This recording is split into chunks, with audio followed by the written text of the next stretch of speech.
You know, a lot of times when it comes to converting a school bus, to get the best of something means you have to spend a little more money. Well, there's one thing to get the best of that doesn't require spending any more money. It just requires a little bit of time, foresight, and patience, and that is designing your skoolie layout. Skoolie layout is obviously one of the most important things that you'll have to make your mind up about as you're building your bus. Where your bed's gonna go, couches, water tanks, solar panels, it's all interconnected. It's nothing but a series of trade-offs and compromises, as are most things related to converting a bus. But with a little bit of advice and some foresight and planning, you'll be able to build an excellent skoolie off of a great plan if you follow a few simple tips, tricks, and rules when you're coming up with your skoolie layout. My name's Chuck Cassie, thanks for tuning in. And on today's video, we're gonna cover all the things I know about how to design the best possible skoolie layout. Don't go anywhere.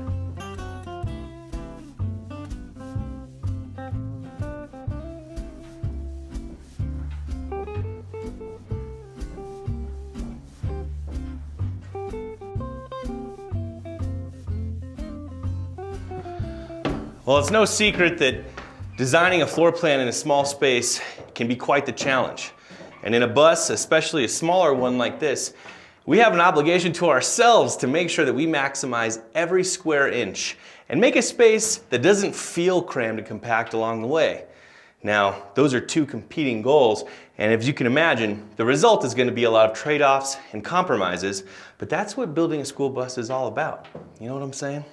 So, to get started, I want to go over with you some of my principles and ideas that I keep in my head when I'm coming up with the school bus or skoolie layout to make sure that as I'm moving along, making choices, I'm being guided by some principles that will help keep me pointed in the right direction. The first thing I'm thinking about when I'm designing a school bus is how do I make sure that this space, which is small, feels big and open, despite the fact that we've got to fill it with all the amenities we need to live in it? Well, the obvious key to that is light. I'm a big fan of windows. I know we just spent a lot of time doing a roof raise and skinning over and getting rid of the old bus windows, but that means it's time to add back in lots of new ones. And as you can see in my bus, I've added back a lot of windows. I took out 14 windows and I added back 8 windows. And if you count this special little third eye windshield up top, that gives me a whole lot of natural light coming in, and it also brings the outside in. I don't have to explain in too much detail why windows are awesome, but that is something where anywhere you have a wall that you don't need for storage or for tile or something like that, or a closet, I really love to sneak a window in there. And a couple rules I like to follow are to make sure that in any space you're going to be spending a lot of time, try to have windows on at least 2 sides of the bus. So in this front area where my lounge and couch are, I've got 2 big picture windows on each side, in addition to my windshield and that upper windshield I was talking about there. So that gives me 270 degrees of windows to the outside world that do a wonderful job of making this space feel bigger. The same is true in the bedroom. Unfortunately, my mini split will be blocking the back wall, but back there in the bedroom on each side, I have a window so that when I'm in bed, I still have natural light coming in from both sides. That's really important to me, and that's a great thing to keep in mind as you're deciding window placements in your build. Now, the next thing I've got to talk about, and it's something that people who are new to tiny living get really excited about, and understandably so, and that is convertible furniture. From Murphy beds to pull-out couches, the internet and the world, it seems, is full of creative attempts to maximize the functionality of a space. Now, I'm all for creativity and making sure that we get the most out of our spaces, but there's a few things I gotta mention about that as someone who has not only built these structures for people, but also lived in them for a long time, that I think might be useful information for you to have if you're considering that type of furniture. And the first one is, invariably, when you have a multi-function piece of furniture in your house, let's say a Murphy bed, okay? I lived with the Murphy bed for a few years in a bus that I built, and I thought it was going to be awesome. The bed was gonna lift up, you know, it had a desk that went down with it, and it was gonna turn my bedroom into my office. Now, I quickly learned that I don't like having to constantly, when it's time to go to bed or when I get up from the day, put my bed up and take it down every single day. Now, if you're really desperate for space, that might be a trade-off, like I said, full of trade-offs and compromises, that you're okay with. But everybody I know who has really spent a lot of time on the road Over time, they grow to dislike spaces, especially in the bedroom, that require being set up and torn down to get to the other functionality built into that space. This is something that is purely subjective, as you can imagine, but it is a very popular opinion that these multifunction spaces can really be tough to live with on a daily basis, especially if you're full-timing. Life on the road is hard enough. It's a never-ending series of chores, and when you have to do an elaborate ritual at the end of the day when you're exhausted just to set your bed up, I think you might find yourself regretting that decision. The other thing is, these multifunction spaces, if you have two people living in the same space, that means that if your bed is also your office, if someone's working in the office, the other person can't take a nap. That's a bummer, and it could cause strife and struggles. Don't take it from me, but I've heard from other people that that can happen. The other things I want to talk about are multifunction spaces not related to the bed. And the most obvious one of those is going to be what happens in your couch and seating area, or maybe in your dining area. Now, these areas I think are a much better place to consider multifunction furniture. I mean, a couch that pulls out into a bed, there's a lot of off-the-shelf jackknife sofas you can buy that you can put on a standard size base that you build with drawers underneath that easily converts into a bed in about 30 seconds. And it doesn't cost you any storage. Now, to me, that's a great application for purchasing or building a multifunctional piece of equipment that really is only additive, and it doesn't have any drawbacks that cost you what was once usable space that then can't be used when it's being used for something else, if that makes sense. The same is true for some booths. You know, we've built some really amazing booths here in our shop that go from maybe a 2-person booth to a 4-person booth by pulling out, or a couch that then turns into a booth by having drawers that pull out. And those are all great examples and great uses of taking that multifunctional approach to building your furniture. Okay, let's talk wheel wells. It's unavoidable unless you were lucky enough to get a bus that doesn't have wheel wells, but most of us will have to deal with this in our builds, and some of us will have to deal with it not only in the back, but also in the front. And that can present a lot of challenges because it seems like these wheel wells always end up right where you want to put something in your floor plan. One thing that I've developed over the years that I really love doing, especially if you do a roof raise, is to actually raise the entire floor around the wheel wells to kind of replicate the feeling of actually having a flat-floored school bus. So for example, in my bathroom, which is right here, welcome, you'll notice that right smack dab in the middle of my restroom, I've got a wheel well. So what I will be doing to deal with that is I will be raising the floor in this area high enough to clear the wheel well here. In my case, that's about 8 inches, and because I did a 12-inch roof raise on the bus, I have room to do that. It's yet another advantage of doing a roof raise. You don't always have to have a roof raise in order to realize this, especially if you're not a tall person or you bought a bus that was already high roofed to begin with. But what I love about this is not only does it mean that when I step into my bathroom, everything here is the same plane, it means it actually gives me space underneath to run things like plumbing, my drainage lines, and also wiring. That's just handy, and it could potentially, if you raise the floor enough, give you space to do other things in that area under your floor, including additional storage. So raising the floor is a great method, and I also like, too, if you do it out in the main living space, it kind of differentiates whatever area is raised from the rest of the bus energetically without adding a wall. And in my builds, I'm usually trying to minimize walls, and that's another very useful technique or tactic to remember when you're doing your bus conversion. The less walls you put in, the better, if you want it to feel open. While we're talking about things like raising the floor, let's keep on thinking in this 3-dimensional space and go over my last bit of guiding wisdom to leave with you. And that is, when you're designing your school bus floor plan, it's important to remember that we're designing a 3-dimensional space. You can raise things and lower things and interlock things and slide them back and forth, and it can really take this space and open it up in ways that you might not think of if you're just taking a top-down view of your floor plan. For example, in my bus, I have the Influencer Special, which is the raised rear bed platform.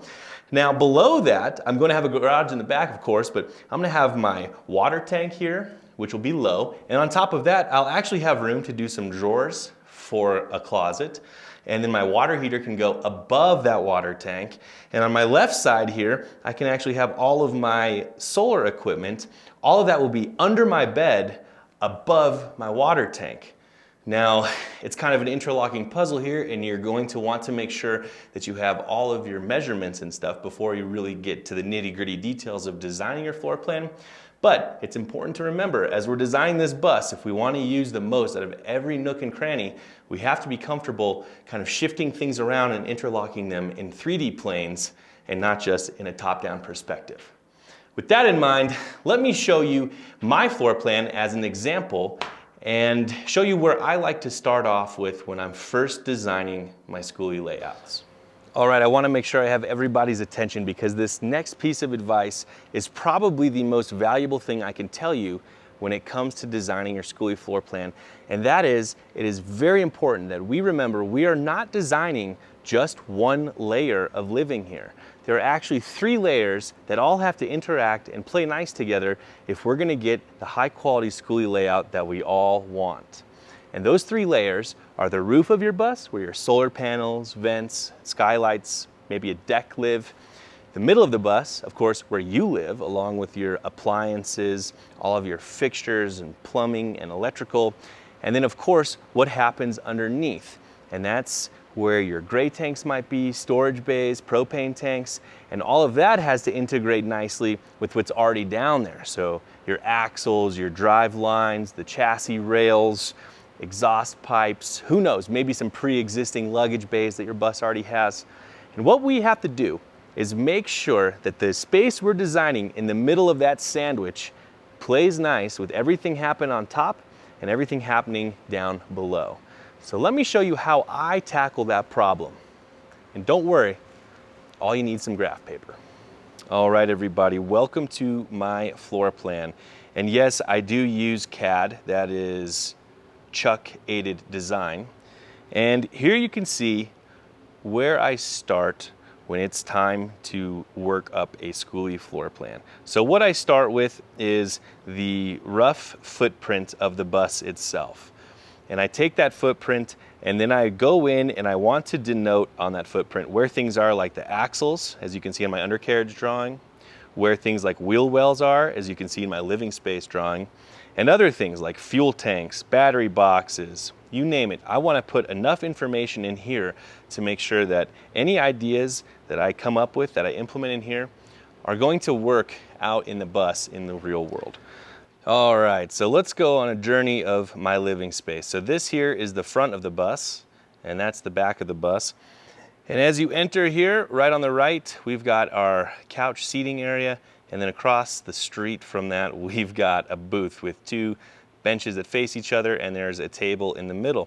In this front area, I've got a window on each side, a big old 48-inch wide picture window on each side. And as we continue down the hall into the rest of the living space on the bus, we come into a split kitchen. And I kind of like doing the split kitchen. It's a good way, you know, instead of having the galley all on one side, it's a good way to fit in and give you some more flexibility. If you want to move things around from side to side, you're not obligated to keep it all on one side.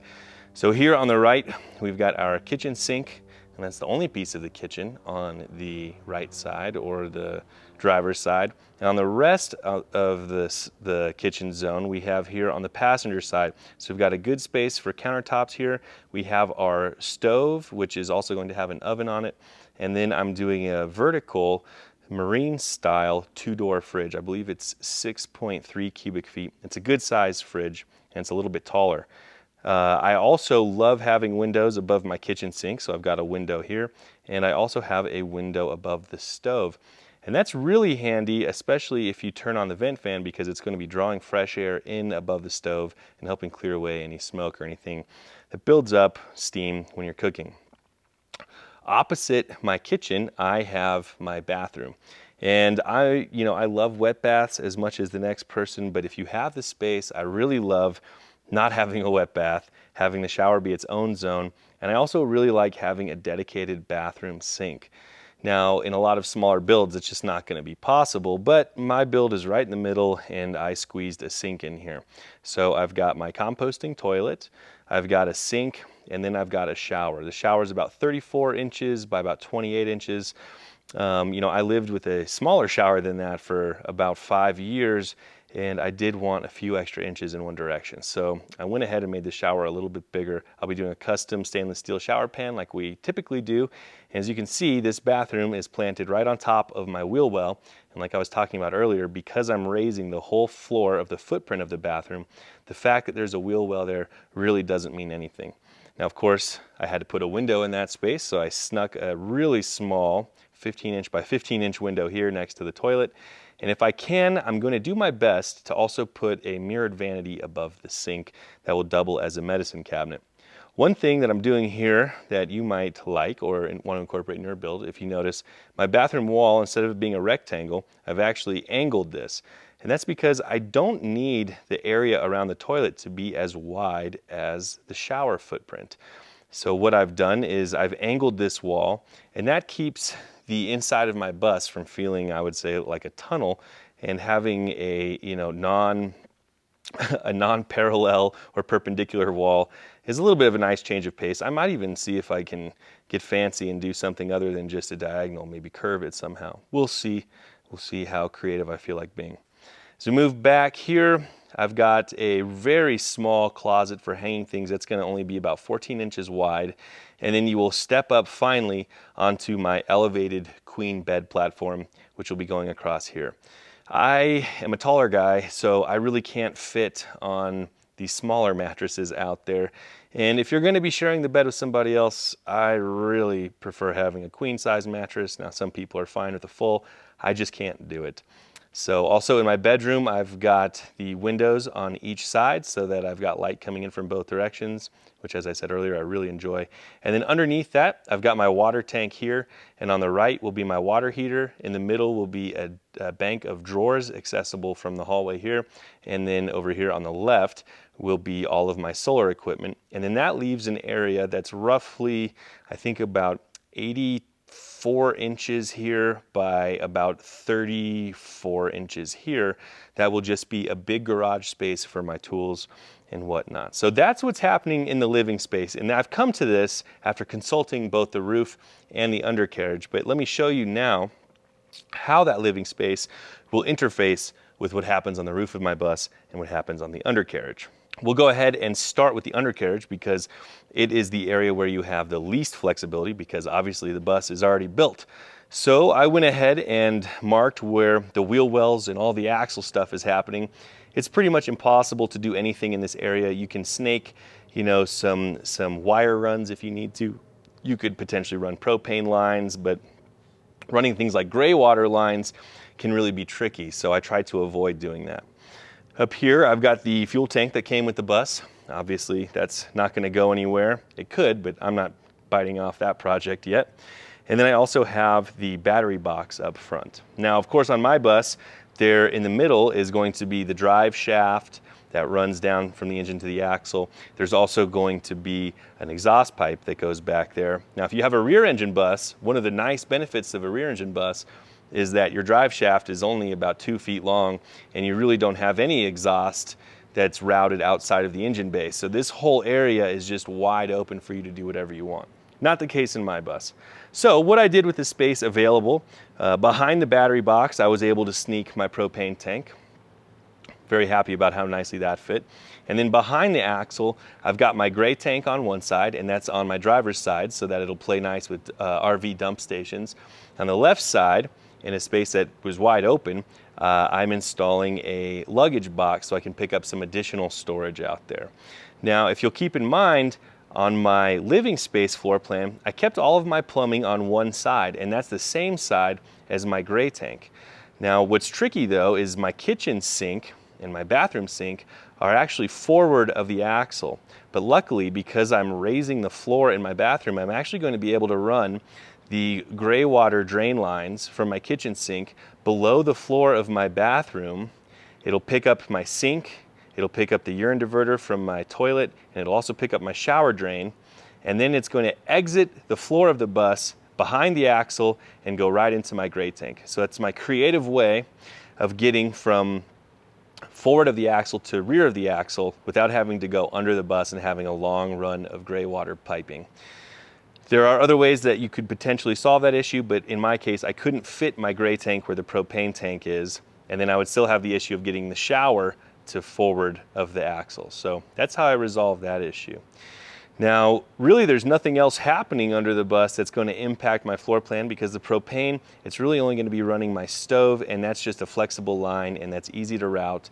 The fuel tank here, the access hatch for that is actually going to end up under one of my booths, so it'll be covered but still accessible if I need to get to it, so it won't be impeding, you know, on my walkway with some removable hatch.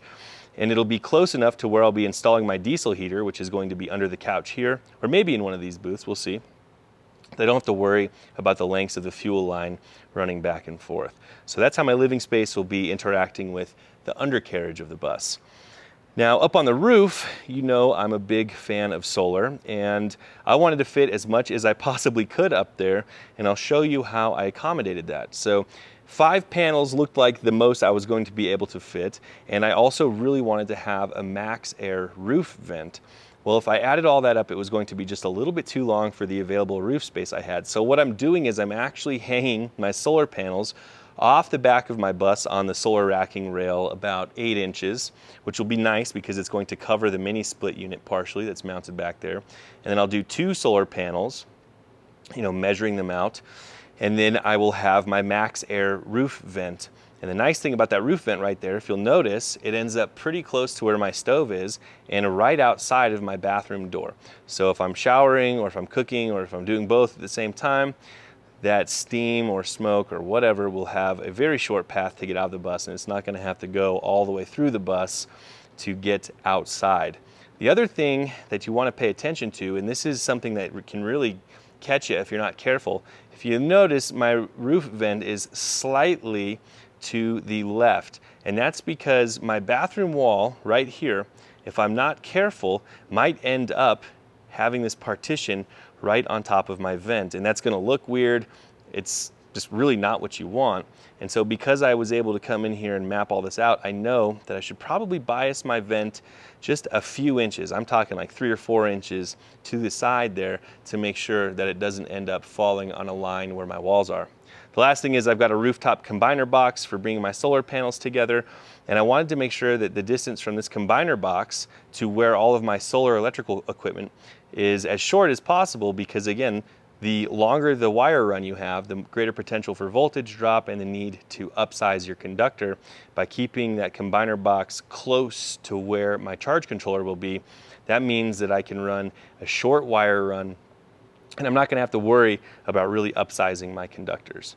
So these are the 3 layers I have happening in my bus, and the 3 layers I considered when I was coming up with my layout, and the 3 layers I would suggest you consider when you design your layout to make sure that you're not leaving yourself with impossible plumbing runs or vents ending up where you would like to have walls, and making sure that your solar panels find the space they need and still give you room for your roof vents or your decks. Now, if my bus was bigger, perhaps I would consider installing a deck or something like that. That's up to you. But this is what I have here on my 7-window Thomas bus.